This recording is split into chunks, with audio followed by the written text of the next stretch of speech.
Praise the lord. ప్రియమైన దేవుని బిడ్డలారా, దైవ సేవకులారా, నా ఫేస్బుక్, యూట్యూబ్, వాట్సాప్ ఫ్రెండ్స్ అయిన మీ అందరికీ కూడా నాకు హృదయపూర్వకమైన ధన్యవాదాలు చెల్లించుకుంటున్నాను. ప్రియమైన దేవుని బిడ్డలారా, మొన్నటిదైనా మనం మాట్లాడుకున్న వాక్య విషయంలో ఎక్కడైతే మనం ఆఫ్ చేసుకున్నామో మళ్ళీ అక్కడి నుంచి కంటిన్యూ చేసుకుందాం.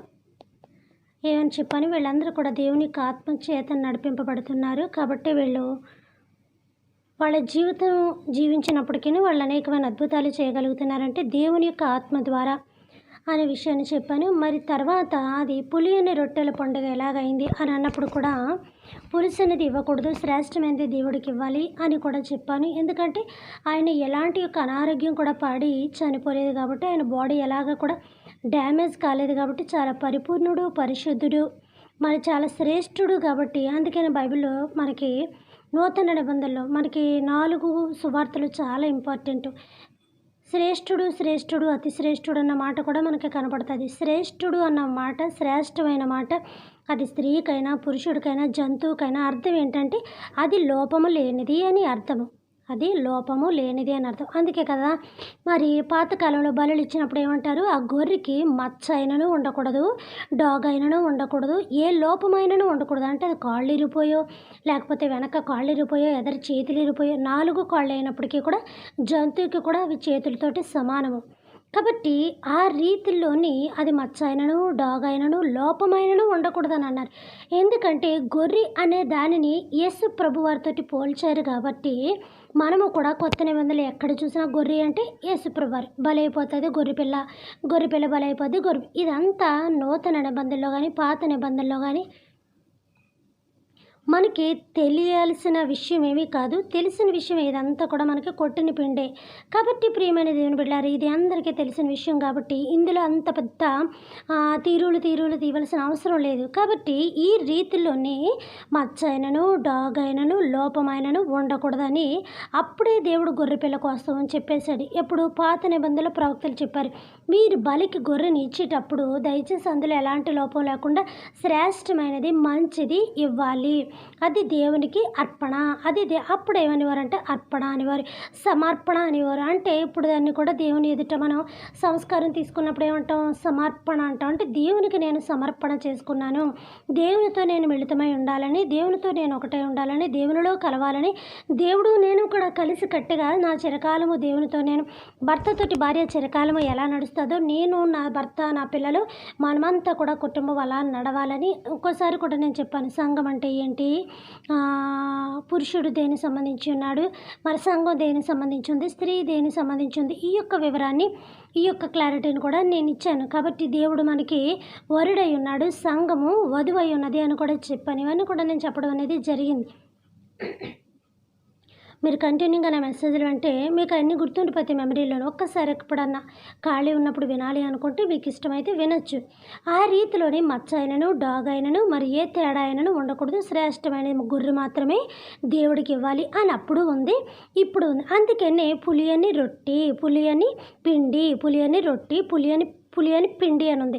అంటే పులిసిపోయిన పిండి వాసన వచ్చేస్తుందని చెప్పాను కదా. మరి ఈ రీతిలో గోధుమ పిండి ముద్దలు కూడా బలి ఇవ్వాలి అని మాట చెప్పాను. ఇప్పుడు ప్రతి చోట దేవుడు మనకి బైబిల్లో పాత నిబంధనలు, కొత్త నిబంధనలు గోధుమలకి ఎక్కువ ప్రాధాన్యత ఉంది. ఎందుకంటే గోధుమలు నూర్చడంలో కానీ ఎవరతను వర్ణాన్ అని అతను న్యాయాధిపతుల్లో ఒకడు, అతని కోసం కూడా నేను న్యాయాధిపతుల చరిత్ర తీసుకున్నప్పుడు సంసన్ అండ్ ఢిల్లీల కోసం కూడా నేను చెప్పినప్పుడు అవన్నీ కూడా వివరించడం అనేది పూర్తిగా అప్పుడు కూడా చాలా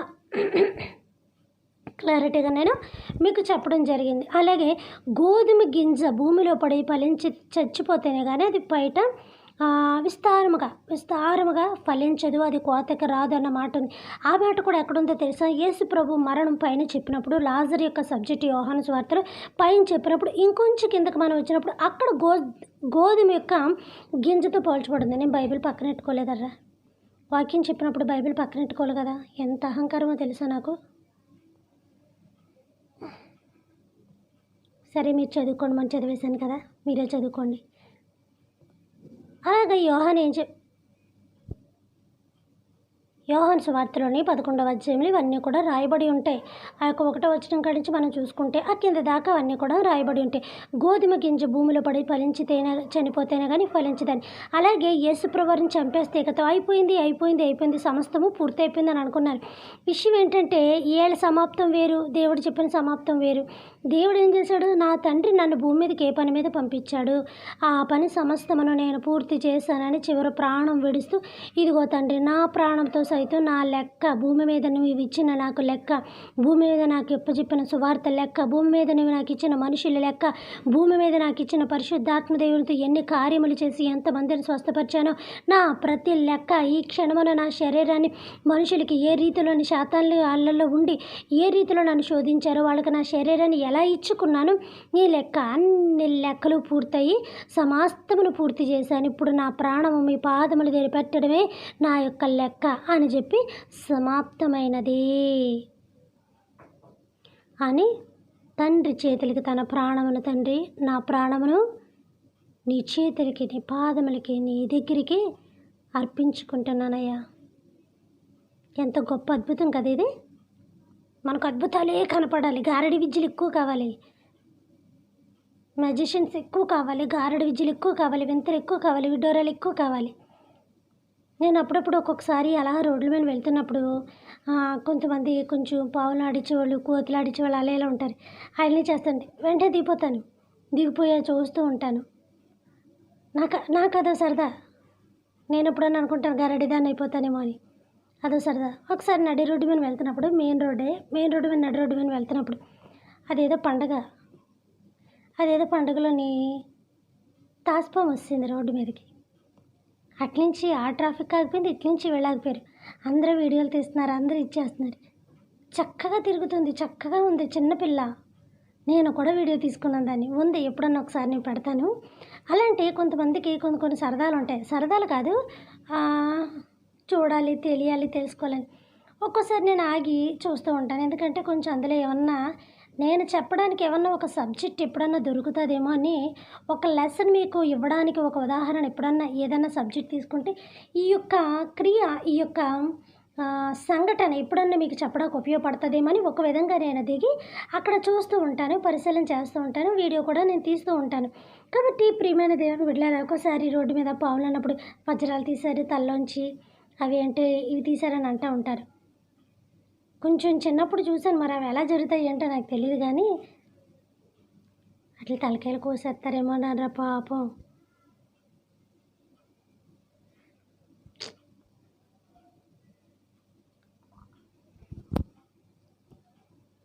సరే ప్రియమైన దేవుని బిడ్డలారా, నేను ఎక్కడికో వెళ్ళిపోతున్నాను. అలాగా యేసు ప్రభు వారిని అయిపోయింది, పని పూర్తి అయిపోయింది అనుకున్నారు. మొన్న నేను ఏం చెప్పారు, వాక్యం చెప్పారని మీరు అంటారు. నిజమే, అద్దం కోసం ఒక సూచన చెప్పాను. ఎందుకంటే అద్దం పగిలిపోయినప్పుడు నేను చాలా పరిశీలిస్తాను. మొన్న కూడా మా బీరువా అద్దం బళ్ళుమని పగిలిపోయింది. అస్సలు నేను కదలలేకపోయాను. అదంతా కూడా చాలా భయంకరం అయిపోయింది, బెడ్రూమ్ అంతా కూడా. అలాగా చాలా జాగ్రత్తగా దాన్ని తీసుకోవడం జరిగింది. ఎక్కడికి ఏది వెళ్ళిందో తెలియదు కదా.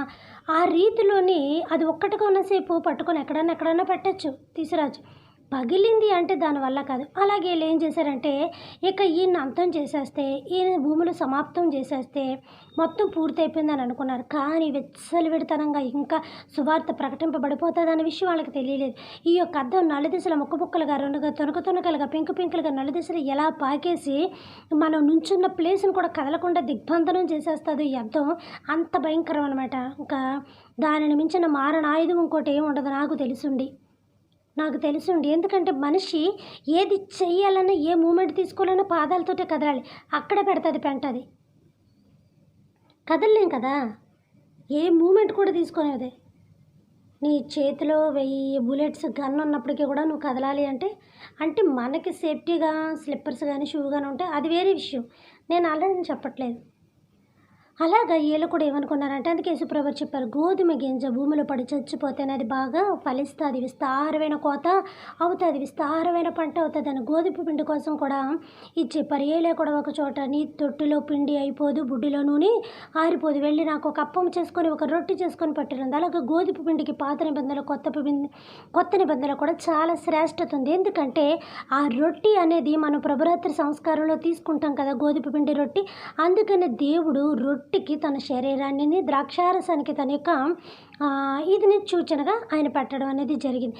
అందుకని గోధుమ పిండి ముద్దతోటి పోల్చడం జరిగింది. అందుకని ఆ యొక్క పిండి ముద్ద బాగా పేదవాడైనప్పుడు పిండి ముద్ద బలి ఇచ్చినప్పుడు అది శ్రేష్టంగానే ఉండాలి తప్ప పులిసినది ఉండకూడదని అంది చెప్పాడు అనమాట. అయితే దేవుడు ఇటమ్మ ఎలా చెప్తున్నాడు, పులిసిన పిండని, లేకపోతే ఆ పిండని ఈ పిండి అనేది అట్లేసుకొని వ్యాపారం చేసుకుని వాళ్ళు ఎలా చెప్తున్నారని కొంతమంది వాక్యం తెలియని వాళ్ళు కానీ, లేకపోతే బైబిల్ చదివిన వాళ్ళు కానీ కొంతమంది అర్థం చేసుకోకుండా చదివితే గనక ఒకటి గుర్తుపెట్టుకోండి, మనం ఎంత అర్థం చేసి బైబిల్ చదువుకున్నా అర్థం చేయాల్సిన దేవుడు అర్థం చేయలేనంతసేపు కూడా అవి అలానే దాచబడి ఉంటాయి. దేవుడిని అర్థం చేయమని అడగండి, దేవుడు అర్థం చేస్తాడు. లేదంటే ఎప్పుడు వచ్చేద్దామా, ఎప్పుడు పట్టుకుందామా మన బ్రెయిన్ మీదనే ఇసుక రేణువులే పట్టుకొని ఉంటుంది శాతాన్ని. ఆ యొక్క రీతిలోని దేవుని ఏమని చెప్పాను, మచ్చ అయినను డాగ్ అయినను ఉండకూడదు అని అప్పట్లోని గొర్రె కోసం అలాగే చెప్పబడింది. ఇప్పట్లోని ఈ గొర్రె క్రీస్తు అయి ఉన్నారు కాబట్టి పిండి ముద్ద కోసం చెప్పబడింది. అంటే పేదవాళ్ళు ఇచ్చినప్పుడే పిండి ముద్ద, పేదవాళ్ళు కానప్పుడు కొంచెం పేదవాళ్ళు అయినప్పుడు గువ్వ కానీ గోరింక వచ్చేస్తుంది నాకు, గువ్వ కానీ లేకపోతే పావురం కానీ లేకపోతే గొర్రె కానీ లేకపోతే ఎద్దు కానీ ఇలాగ వాళ్ళ యొక్క స్తోమత బట్టి ఇప్పుడు కాటన్ చీర కొనుక్కునేవాళ్ళు స్తోమత కాటన్ చీర కొనుక్కుంటారు, సిల్క్ కొనేవాళ్ళు స్తోమత సిల్క్ కొంటారు, పట్టు చీరలు కొనేవాళ్ళు పట్టు చీరలు కొంటారు, వెండి జరీ గోల్డెన్ సారీ కొనేవాళ్ళు ఇవి కొంటారు. వాళ్ళ రిచ్ బట్టి వాళ్ళ యొక్క స్తోమత బట్టి వాళ్ళు ఆ ఐటమ్ని వాళ్ళు ప్లాన్ చేసుకుంటూ ఉంటారు. మన స్తోమత ఎంత ఉంది అంతలోనే మనం ఆ ఐటమ్ని ప్లాన్ చేసుకుంటూ ఉంటాం. వస్తువు అనేది అదే దొరుకుతుంది, కాకపోతే దానిలోని చాలా డిఫరెన్స్ అనేది ఉంటుంది అన్నమాట. చాలా డిఫరెన్స్ ఉంటుంది. కొత్త బండికిని సెకండ్ హ్యాండ్స్ బండికిని, కొత్త కారుకిని సెకండ్ హ్యాండ్స్ కారుకిని, ఎఫ్ఆర్కి దీనికి ఎంత తేడా ఉంటాయి మనకు తెలీదా? ఎంతకైనా ఎఫ్ఆర్ ఇవి సెకండ్ అన్నట్టు ఉంటాయి. కాబట్టి ప్రియమైన దేవుని బిడ్డలారా, ఈ రీతిలోని ఏదైనా కూడా శ్రేష్టత పులియకూడదు అని చెప్పి, అందుకని దేవుడు ఎలాంటి అనారోగ్యము కూడా పడలేదు కాబట్టి, ఆయన శ్రేష్ఠుడు కాబట్టి, ఆయన పరిశుద్ధుడు కాబట్టి, సమస్తము పూర్తి చేసుకొని వచ్చాడు కాబట్టి ఈ గోధుమ పిండితోటి పోల్చడం అనేది జరిగింది, ఆ యొక్క గొర్రెతోటి పోల్చడం అనేది జరిగింది. ఈ యొక్క రీతిలో దేవుడు ఈ యొక్క రీతిలో సువార్తను ప్రకటించడం అనేది జరిగింది. ఆ యొక్క రీతిలో పరిశుద్ధాత్మ దేవుడు వాళ్ళలో ఉండి కార్యాలు చేయడం అనేది జరిగిందని చెప్పాను. ఇన్ని కార్యాలు వీళ్ళు ఈ రీతిలో చేసుకుంటూ వచ్చారు. కాబట్టి ప్రియమైన దేవుని బిడ్డలారా, ఇప్పటిదాకా మనం ఏ విషయాలు మాట్లాడుకున్నాం? ఎప్పుడో ములుగాం, ఎక్కడ ములుగాం? యెహోషువకు ముందు ములుగాం, ఇప్పటికి ఇంకా తేలలేదు, ఎప్పుడు తేలుతామో కూడా తెలియట్లేదు. అక్కడి నుంచి ఒకటి ఇక్కడ దాకా వచ్చాం. సరే, రేపు దినం నుంచి మనం ఈ విషయం చెప్పాలి అనుకున్నాను కాబట్టి చెప్పేశాను. ఏంటది? దేవుడికి ఎలాంటి మచ్చ డాగు కూడా లేదు. పులియని అంటే పులిపోని ఎందుకు పెడతారు అన్నట్టుగా వస్తుంది. కాబట్టి ఇక్కడ ఏంటంటే దేవుడు శ్రేష్ఠుడు, శ్రేష్టత ఉండాలి కాబట్టి పులియని రొట్టెతోటి, ఈ రొట్టె మనం చేయకూడదు పిండితోటి. పిండి పొలవదో దాన్ని కలిపిన ముద్ద పులుస్తుంది, పొడి పిండి ఎలాగ పులుస్తుంది? పొలవదు. ఎన్ని రోజులైనా నిలవట. అందుకని ప్రతి చోట గోధుమలతోటి దేవుడు పోల్చడం జరిగింది. పాత నిబంధనైనా కొత్త నిబంధనైనా గోధుమలకి ఎక్కువ శ్రేష్టత అనేది ఉంది. గోధుమ పిండి చాలా శ్రేష్టత, అది ఒక రొట్టెకి సూచన, ఆ రొట్టె ఆయన శరీరానికి సూచన అని చెప్పడం అనేది ఇంతవరకు జరిగింది. సరే ప్రియమైన దేవుని బిడ్డలారా, ఇక్కడ దాకా ఈ లైన్ పూర్తయింది. అసలు మనం పెట్టుకున్న సబ్జెక్ట్ ఏంటి, మనం వచ్చిన సబ్జెక్ట్ ఏంటి, మనం మాట్లాడుకుంటున్న విషయము, మనం మాట్లాడుకుంటున్న తీరు ఏంటి అని అనుకుంటే కనుక మీరు అనుకోవచ్చు, ఏమనుకోవచ్చు, ఏం ఊహించుకొని ఉంటారు? ఎప్పుడో గ్యాప్ వచ్చేలేదు కదా, ఒక 2 days 1 day వచ్చింది. కాబట్టి ప్రియమైన దేవుని బిడ్డలారా, ఈ విషయం మనం చూసుకుంటే ఎప్పుడెప్పుడా అని ఎదురు చూస్తున్నాం. మీకు కానీ నేను ఎప్పుడు చెప్పాలని నేను కూడా అది రాసుకొని చూసుకొని పెట్టుకునేటప్పటికి ఎక్కడున్నాయి ఆ ప్లేసులు, ఎక్కడున్నాయి ఆ స్థలాలు, ఎక్కడున్నాయి వాక్యాలు. మరి ముఖ్యంగా నేను లేట్ అయిందంటే వాక్యం నాకు లేట్ అవుతేనే. వాక్యం నాకు లేట్ అయితేనే. కాబట్టి ప్రియమైన దేవుని బిడ్డలారా, ఇంకొకటి కూడా నేను చదువుతున్నాను. 1 రాజుల్లో ఉన్నాను, చదువుతున్నాను. చదివిన తర్వాత కాదు, ఇప్పుడు దాకా తీసినవన్నీ కూడా ఉన్నాయి. కాబట్టి రేపు దినము నుంచి యేసు ప్రభువారు ఎందుకు అక్కడ కూర్చున్నారు అనే ఒక సబ్జెక్ట్ని మొదలుపెట్టేద్దాం. ఇప్పుడు దాకా వెళ్ళిపోయాం. ఇప్పుడు దాకా లాజరు ఇంకా అన్నీ అయిపోయాయి, శాస్త్రులు అయిపోయాయి, మొత్తం ఈ టర్మ్ అంతా అయిపోయింది. ఇప్పుడు నుంచి రేపటి దినం నుంచి యేసు ప్రభువారు ఎందుకు అక్కడ కూర్చున్నారు, ఇదే కదా మన సబ్జెక్టు, ఇదే కదా మన పాయింట్. ఈ పాయింట్లు పెంచి రేపు వెళదాం. మరి అది ఎంతవరకు సాగుతుంది అని నేను ఇంకా డేట్స్ అయితే ఇవ్వలేను. ఇప్పుడు అయిపోతుంది, అప్పుడు అయిపోతుంది అని. అప్పట్లాగా నేను డేట్స్ ఇవ్వడం మానేశాను. ఎందుకంటే ఒక్కోసారి చూసుకునే దాన్ని బట్టి లేట్ అవ్వచ్చు, కుదరకపోవచ్చు. దీంతో ఇక్కడ ఇది పూర్తి చేయాలనుకున్నాను. ఏంటంటే యేసు ప్రభువారు శ్రేష్ఠుడు కాబట్టి ఆయనకి పులుసు అనేది ఉండకూడదు, కాబట్టి ఆయన పరిశుద్ధుడు కాబట్టి ఈ రీతిలో జరిగిందని మొన్న ఇక్కడ దాకా ఆప్ చేయడం జరిగింది. అని మచ్చ అయినను ఉండకూడదు, డాగ్ అయినను ఉండకూడదు, లోపమైనను ఉండకూడదు. ఇవన్నీ కలిగి ఉన్న గొర్రెని దేవుడికి బలివ్వాలి, శ్రేష్టమైంది. ఆ గొర్రె క్రీస్తు అయి ఉన్నాడు, ఆ క్రీస్తు శ్రేష్ఠుడై ఉన్నాడు, అతి శ్రేష్ఠుడు, అతి పరిశుద్ధుడు. ఇవన్నీ ఆయన మాటలు బోర్డు ఉన్నాయి, ఒకటేటి రెండేటి అన్ని మాటలు ఆయనే. కాబట్టి ఈ శ్రేష్ఠుడిని బలివ్వాలి. కాబట్టి పులియని రొట్టెల పండుగ అని వచ్చింది. అంటే పులియని, పులిసినదాని కాదు, పులియని రొట్టెల పండుగ అంటే చెప్పండారా బాబు. పులియని రొట్టెలు అంటే పొలవలేని రొట్టెలతోటి, పిండితోటి దేవుడికి ఆ యొక్క సంవత్సరానికి ఒక్కసారి యెరూషలేము దేవాలయంలో అక్కడ వాళ్ళ శుద్ధీకరణ, దేహ శుద్ధీకరణ కాదని చెప్పాను, ఆత్మ శుద్ధీకరణ చేసుకుంటారని చెప్పాను. చివరగా ఈ కాళ్ళకి అదే ఇదనమాట. ఎందుకంటే లాజరు చనిపోయినప్పుడు యేసుప్రభువారి యొక్క చావు మరణ దినములు సమీపై ఇంకా అక్కడ నుంచి శిష్యులు బయలుదేరారు. ఇక ఏదో పాతేత్తం అయిపోయింది, ఇంకేది లేదు, దేవుని బాధ పెట్టేస్తాం కదా, భూస్థాపితం చేస్తాం కదా అని అనుకున్నారు. చెప్పాను కదా, అక్కడ నుంచి శిష్యులు కూడా అల్లిపోవాలి, ఇక మళ్ళీ దాని ఊసుకి జోలికి రాకూడదు అనుకున్నారు. ఆయన మరణం అంత ఘోరంగా ఉండాలని అనుకున్నారు. ఎంత ఘోరంగా ఉంటే ఎందుకు, లోన ఉన్నప్పుడు కుదురుండరు కదా. సారీ, పరిశుద్ధాత్మ దేవుని కోసం అలా మాట్లాడకూడదు. లోనున్న పరిశుద్ధాత్మ దేవుడు గొప్ప కార్యములు చేసుకుంటూ ఆ యొక్క తన యొక్క బిడ్డల నుంచి యేసుప్రభువారి యొక్క దేహం లేకపోయినా తర్వాత యెహోవా దేవుని కాలం అయిపోయింది, క్రీస్తు కాలం అయిపోయింది, పరిశుద్ధాత్మ దేవుని కాలం. ఇది ఏం కాలము?